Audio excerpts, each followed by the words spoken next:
आज हमने पढ़ना है सेक्शन 138A जो कि recovery of tax by the district officer revenue, यानी कि जो एक डिस्ट्रिक्ट ऑफिसर होता है रेवेन्यू का, उसके ज़रिए से भी आप अपना टैक्स रिकवर कर सकते हैं। अब डिस्ट्रिक्ट ऑफिसर रेवेन्यू असल में क्या होता है, जो एक ज़िले का या शहर का एसी होता है या असिस्टेंट कमिश्नर होता है, वो रेवेन्यू का डिस्ट्रिक्ट ऑफिसर होता है।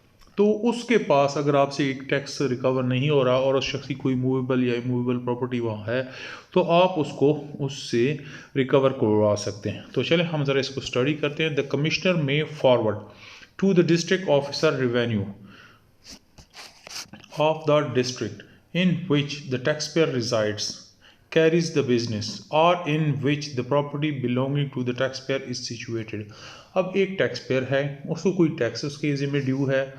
अब उसको जितना भी टैक्स उसका ड्यू है, फ़र्ज़ कीजिए कि आपका 1,10,000 टैक्स ड्यू था एक ख़ास टैक्सपेयर का, तो आप क्या कर सकते हैं, जितना भी इसका टैक्स ड्यू है तो आप उसको डिस्ट्रिक्ट ऑफिसर रेवेन्यू के पास इसको फॉरवर्ड कर सकते हैं कि भाई इस शख्स से इतना टैक्स हमें ड्यू है। अब किस डिस्ट्रिक्ट ऑफिसर रेवेन्यू को आप सेंड कर सकते हैं? पहली बात है जहां उसकी रेजिडेंस है। फ़र्ज़ की मैं मियांवाली का हूं, तो अगर मैं टैक्स पेयर हूं तो आप मेरे खिलाफ डिस्ट्रिक्ट ऑफिसर रेवेन्यू मियांवाली को फॉरवर्ड कर सकते हैं। या जहाँ उसका बिज़नेस है, हो सकता है मेरा बिज़नेस रावलपिंडी के अंदर है, तो फिर अगर मेरे बिज़नेस जहाँ लोकेटेड है तो फिर आप रावलपिंडी के रेवेन्यू ऑफिसर को भेजेंगे। या फिर जहाँ प्रॉपर्टी है, हो सकता है मेरी प्रॉपर्टी रहीम यार खान में है या किसी और उसमें है, तो वहाँ भी आप सेंड कर सकते हैं ताकि वो मेरी प्रॉपर्टी में से मेरा टैक्स रिकवर करके आपको दे दे। In which the property belonging to the tax payer is situated, a certificate specifying the amount of any tax due from the tax payer. अब वो क्या इशू करेगा, उसको क्या बताएगा, डिस्ट्रिक्ट ऑफिसर रेवेन्यू को एक सर्टिफिकेट इशू करेगा जिसमें जितना टैक्स ड्यू होगा वो स्पेसिफाई करके बता दिया जाएगा। और on receipt of such certificate the district officer revenue shall proceed to recover from the tax payer the amount so specified as if it were as an arrear of land revenue. अब बात यह है कि आपने तो उसको forward कर दिया। अब डिस्ट्रिक्ट ऑफिसर रेवेन्यू कह सकता है भाई मैं क्या करूं, मैं तो अपने काम मेरे बहुत सारे होते हैं, मैं तो अपनी रिकवरी नहीं कर सकता, अपनी रिकवरी खुद करें, ऐसे वो नहीं कह सकता। ये इसकी रिस्पॉन्सिबिलिटी है वो टैक्स रिकवर करके देना। और दूसरा केस ये भी हो सकता है कि जिस टैक्स पेयर का टैक्स है तो वो उसे कह सकता है कि भाई आप कौन होते हैं मुझसे टैक्स का पूछने वाले, दिस इज़ FBI ड्यूटी, तो FBI ही मुझसे पूछेगा। एक्चुअली जब भी डिस्ट्रिक्ट ऑफिसर रेवेन्यू के पास इस तरह का केस जाएगा तो यही समझा जाएगा कि जिस तरह उसका लैंड रेवेन्यू का कोई एरियर हो वो रिकवर कर रहा है। मिसाल के तौर पर अब जिस तरह एक बंदा है उसने कोई लैंड रेवेन्यू का कोई टैक्स पे करना था, तो यही समझा जाएगा कि लैंड रेवेन्यू का जो ऑफिसर है या डिस्ट्रिक्ट ऑफिसर रेवेन्यू वही टैक्स रिकवर कर रहा है। ठीक है, इसमें आप ये नहीं कह सकते कि भाई आप मुझसे रिकवरी नहीं कर सकते। अब सब सेक्शन 2 क्या कह रहा है, without the prejudice to any power to the power of the district officer revenue in this behalf, he shall have the same power or same powers as the civil court has under the Code of Civil Procedure 1908 Act 5 of 1908। अब इस सिलसिले में इसके जो district officer revenue है उसकी क्या authority होगी, किस तरीके से वो रिकवरी कर सकता है, भाई उसकी सेम वही पावर होंगी जो कि एक सिविल कोड की होती है under the civil procedure act 1908। तो 1908 में उसकी पावर्स होंगी सिविल कोड की, वो जो भी पावर्स होती हैं तो ये जो डिस्ट्रिक्ट ऑफिसर है वो रेवेन्यू वो एक्सरसाइज कर सकता है वो सारी की सारी पावर। यानी फॉर ऑल पर्पज यही समझा जाएगा कि ये एक सिविल कोड की डिग्री है या उसका एक ऑर्डर है for the purposes of recovery of the amount due under a degree. तो भाई जितनी भी अमाउंट उस शख्स की ड्यू थी तो वो उसको एक ऑर्डर करके इशू करवा सकता है या वो सारे स्टेप्स ले सकता है। तो 138A I think it is clear. Now we are proceeding towards the section 138B, state in bankruptcy. अब फ़र्ज़ करें कि एक टैक्स पेयर है, वो बिज़नेस रन कर रहा है, उस बिज़नेस में उसको लॉस हो जाता है और आखिरकार वो बैंकरप्ट हो जाता है। तो फिर क्या होगा, अब वो बैंकरप्ट हो गया, क्या उसके जो टैक्स लाइबिलिटीज़ होंगी वो ख़त्म हो जाएंगी, या फिर जो है ना अगर टैक्स लाइबिलिटीज़ हैं तो उसको आप किस तरह रिकवर करेंगे? देखिए, एक आपको पता होना चाहिए कि अगर कोई बंदा है अपने आप को बैंकरप्ट डिक्लेयर करता है और उसकी बैंकरप्सी फाइल करता है, तो पहली बात तो यह है कि उसके पास कुछ ना कुछ एसेट्स तो होंगे। बिल्कुल ऐसे नहीं होगा कि वो बिल्कुल भूखा नंगा हो जाएगा। उसके पास ज़ाहिर है घर होगा, उसके पास कुछ प्रॉपर्टीज़ होंगी, लेकिन उसके पास लिक्विड एसेट्स नहीं होंगे जिससे वो उसको ये जो अपनी लायबिलिटीज़ है उसको क्लियर करे। तो कुछ ना कुछ चीज़ें तो उसके पास होंगी। तो इस सूरत में अगर उसको फ्री हैंड दे दिया जाए कि ठीक है आप ये अपने एसेट्स अपने पास रखेंगे, तो वो जल्दी से क्या करेगा, इन एसेट्स को बेच के कहीं गायब होने के चक्कर चांसेस होंगे। तो बाकी लोगों की जो लायबिलिटीज़ है, साथ हमारे इनकम टैक्स की जो लायबिलिटीज़ हैं, ये सारी की सारी तो क्लियर होने से रह जाएंगी। तो इस सूरत में प्रोसीजर ये होता है कि जैसे ही कोई शख्स बैंकरप्सी डिक्लेयर करता है, तो उसकी जो स्टेट होती है उसमें एक ट्रस्टी या एक ऑर्गेनाइज़र जो है ना वो कर दिया, जिसको स्टेट इन बैंकरप्सी कहते हैं, वो अपॉइंट कर दिया जाता है।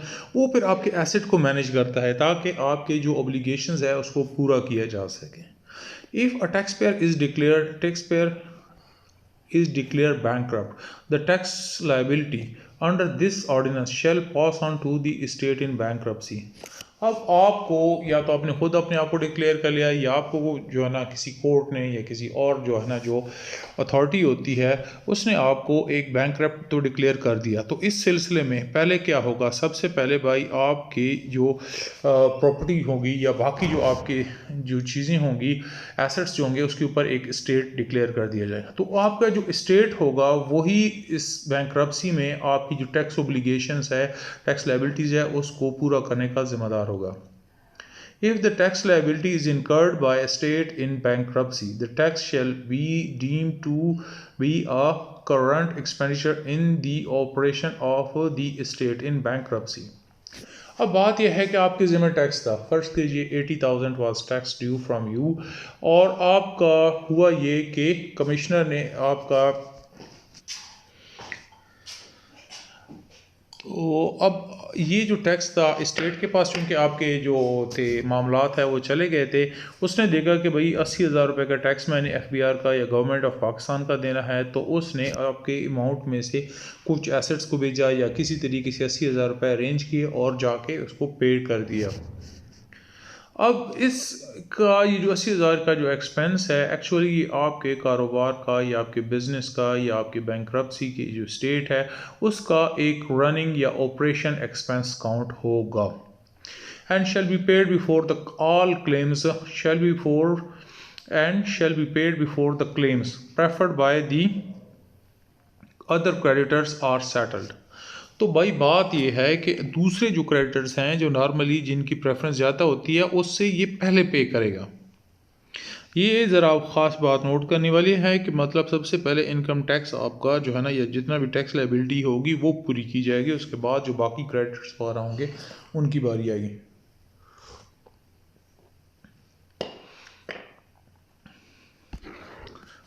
I think section 138B is complete.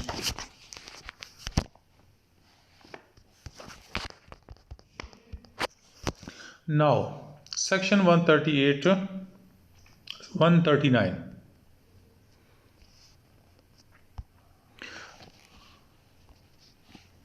What does the section 139 says?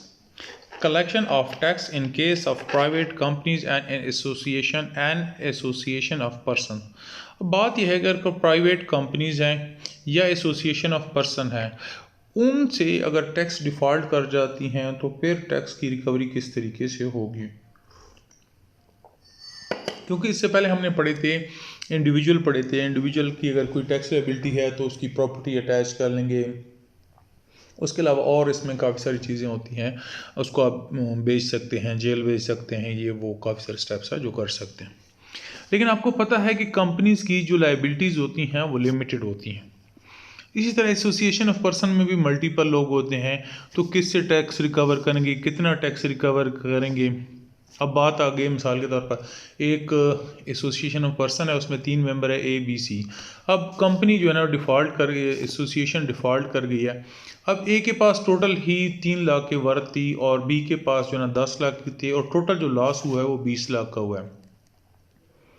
तो अगर दो भाग गए हैं तो आपने क्या करना है, सी कह देगा कि भाई मेरा हिस्सा तो नहीं बनता, मुझे सारे पैसे क्यों रिकवर कर रहे हो। ये सारे के सारे जवाब हम देखेंगे इस सेक्शन के अंदर।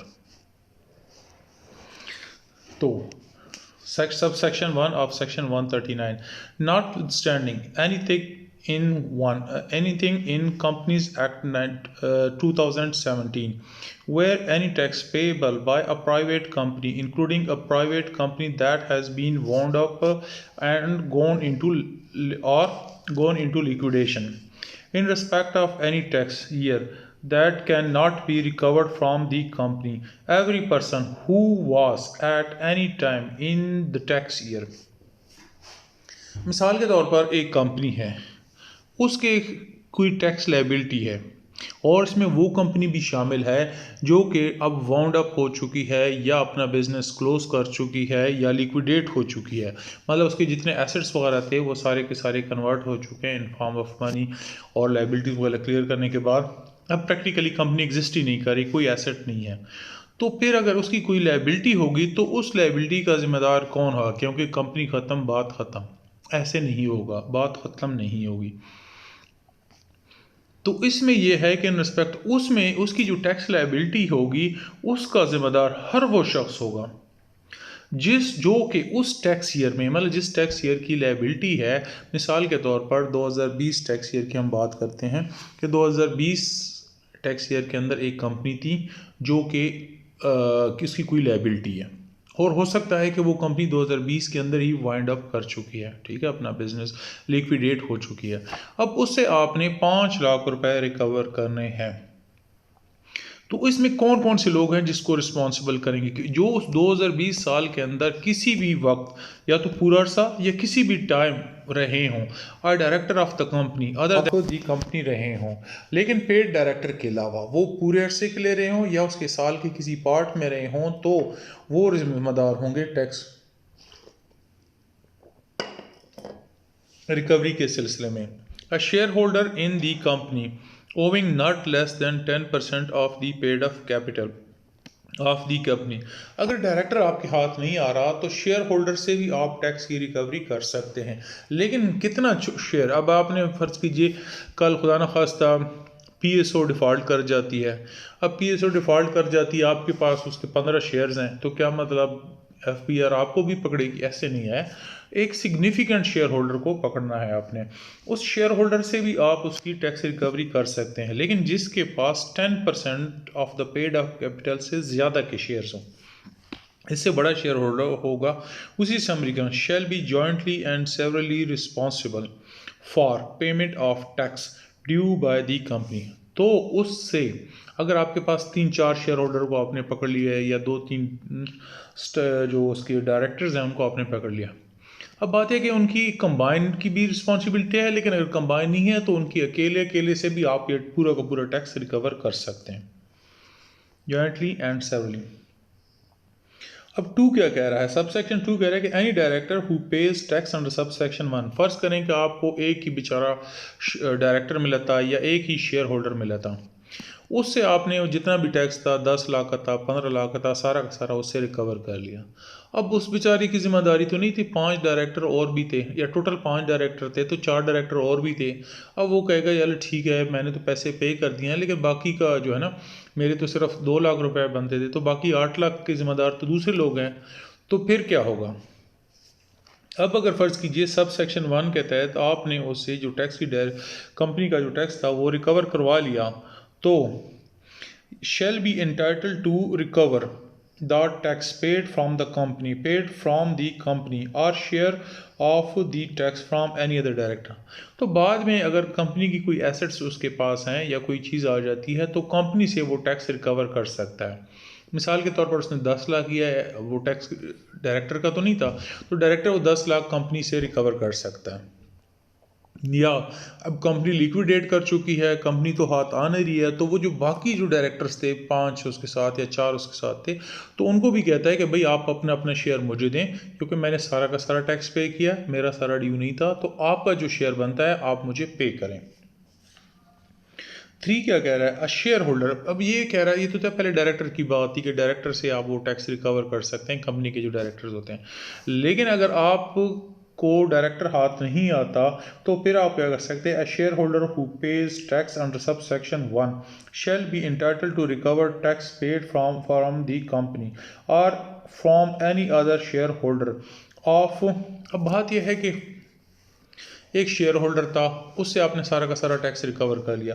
अब जब सारा का सारा टैक्स आपने रिकवर कर लिया, तो वो टैक्स रिकवर कर सकता है, कंपनी से रिकवर कर सकता है, और अगर कंपनी से नहीं तो किसी दूसरे शेयर होल्डर से भी वो रिकवर कर सकता है। लेकिन कंडीशन ये है कि जो कंडीशन पहले आपने पढ़ी थी सब सेक्शन 1 और इसकी क्लास बी में, यानी कि जो 10% वाले शेयर होल्डर वाला अगर कोई और शेयर होल्डर है तो उससे भी वो उसका शेयर जितना भी उसका प्रोपोर्शन बन रहा था तो उतनी रिकवरी कर सकता है, वो इंटाइटल्ड होगा कि उस शेयर होल्डर से हिस्सा ले ले। मिसाल के तौर पर एक कंपनी का एक शेयर होल्डर था जिससे आपने 5 लाख की रिकवरी की। अब इसी तरह का एक और शेयर होल्डर है भाई जिसके बीच 10% से ज़्यादा शेयर, तो ये उसको कह सकता है और ये लीगली इंटाइटल होगा कि भाई मैंने तो 5 लाख जमा किए, उसमें से 2.5 लाख तो आपके थे, 2.5 लाख मुझे वापस करें। तो ये इंटाइटल है ये पर्सन। लेकिन एक और शेयर होल्डर है जिसके पास सिर्फ 3% शेयर है, उससे लेने का ये इक़दार नहीं है। वजह ये क्या है, ये जो सब सेक्शन 1 क्लास बी के अंदर उसने मिनिमम लिमिट दी है। Sub section 4 notwithstanding anything in any law where a tax payable by a member of an association of person in respect of members share of the income of an association। अब फ़र्ज़ करें कि एक association of person है, एक partnership form है जिसमें आप 3 मेंबर है ए बी सी। अब उस मेंबर की उस एसोसिएशन की वजह से आपका जो टैक्स का शेयर बन रहा था वो था 2 लाख रुपए था, टोटल था 6 लाख था, लेकिन आपका जो था 2 लाख रुपए था। अब आप वो टैक्स पे नहीं करते तो फिर क्या होगा, आपकी एसोसिएशन क्या इसकी रिस्पॉन्सिबल ठहराई जा सकती है या नहीं, ये चीज़ ज़रा हम थोड़ा सा स्टडी करते हैं। तो कह रहा है इन respect of members share in the income of association, लेकिन आपकी जो इनकम है वो मेंबर की वो उस एसोसिएशन की इनकम थी जिसके ऊपर वो टैक्स नहीं पे कर रहा। In respect of any tax year that can not be recovered from the member, अगर उस मेंबर से रिकवर नहीं की जा सकती, the association shall be liable to the tax due by the member, तो इस एसोसिएशन की लायबिलिटी होगी वो टैक्स पे करना, और तो उस एसोसिएशन से रिकवर किया जा सकता है। मेरे ख्याल में मैं अपनी बात को वाज़ह कर चुका हूँ, लेकिन मैं इसको दोबारा से रिपीट कर लेता हूँ। फ़र्ज़ करें कि एक कंपनी है ए बी सी, उसमें से जो थर्ड पार्टनर है सी, उसका जो शेयर बन रहा था उस एओपी में इनकम का, उसके ऊपर टैक्स बन रहा था 3 लाख रुपए। अब वो जो शेयर होल्डर या मेंबर है उससे टैक्स रिकवर नहीं किया जा सकता किसी वजह से, तो आप क्या कर सकते हैं, डायरेक्टली एसोसिएशन से वो 3 लाख रुपए या 2 लाख रुपए जितना भी उसका टैक्स था वो रिकवर कर सकते हैं। That was section 4. Now subsection 5 notwithstanding anything contained in any other law for the time being in force where any tax payable by an association of a person in respect of any tax year cannot be recovered from association। अब situation change हो गई है कि देखें association का tax था, association tax नहीं दे पा रही, तो फिर क्या होगा, क्या उसके मेंबर से आप वो टैक्स रिकवर कर सकते हैं कि नहीं कर सकते हैं। मिसाल के तौर पर आप 3 मेंबर थे, आपने एक ABC एसोसिएशन बनाई थी, ABC का जो टैक्स बना किसी वजह से वो टैक्स नहीं देती, तो हम क्या उस बंदे से टैक्स रिकवर कर सकते हैं। इस तरह का रिसेंटली केस हमारे पास है कि एक एसोसिएशन है, 2 उसके मेंबर हैं, अब उनको टैक्स लगा हुआ है तकरीबन 10 लाख का हमने टैक्स लगाया। अब एसोसिएशन जो है ना वो डायरेक्टली हमारे काबू में नहीं आ रही है, आने को आ जाएगी, लेकिन ये कि हम अगर बहुत ज़्यादा कोई क्वार्ज़ मैयर ना लें, लेकिन उसके मेंबर से हम रिकवर कर सकते हैं और हम उसी तरफ ही प्रोसीड कर रहे हैं। तो can not be recovered from the association of the person. Every person who was at any time in that year a member of the association of persons shall be jointly and severally responsible for payment of tax due by the association of person. तो भाई कोई भी member जो उसका रहा हो या तो पूरे साल रहा हो या साल के किसी ख़ास अरसे में रहा हो, तो आप उससे टैक्स की रिकवरी करेंगे अकेले से या सब के मिला के। मतलब अगर सारे लोग मिल जाते हैं तो फिर तो वो आधा आधा शेयर देंगे जितना उनका बनता है, लेकिन अगर वो नहीं मिलते तो एक भी बंदा मिलता है तो उससे आप पूरी पूरी रिकवरी कर सकते हैं। Any member who page the tax under sub section 5, यहाँ ये फिर वही बात हो गया है कि अब सब सेक्शन 5 के तहत जो एसोसिएशन का टैक्स बन रहा था वो एक मेंबर ने पे कर दिया या दो ने पे कर दिया, तो क्या वो अकेले बेचारे जो है ना वो टैक्स जमा करवा के खामोश हो जाएंगे? ऐसे नहीं होगा। उसमें ये होगा कि ये लोग इंटाइटल होंगे कि वो टैक्स पे जो भी इन्होंने किया एसोसिएशन का, उसमें से जो दूसरे मेंबर्स थे जितना उनका शेयर बन रहा था तो वो शेयर रिकवर कर सकते हैं उनसे। मिसाल के तौर पर ABC फर्म थी, ABC में से जो है ना सी बेचारा जो है ना टैक्स वालों के हाथ चढ़ गया था और उसने 3 लाख रुपए जो टोटल टैक्स था वो जमा करवा दिया। अब उसमें जो उसका शेयर बन रहा था वो 1 लाख था, तो वो फिर B और A से कह सकता है कि भाई आप लोगों का शेयर भी मैंने पे किया तो इसलिए 1-1 लाख रुपए मुझे वापस दो, और he will be legally entitled. Any member who pays tax under subsection, I think subsection 5, we have studied the subsection 5. Now the subsection 7, the provision of this ordinance shall apply to any amount due under this section as if it was tax due under an assessment order. अब बात यह है, हमने चीज़ें तो बहुत सारी पढ़ी हैं कि भाई कंपनी का टैक्स है तो आप डायरेक्टर से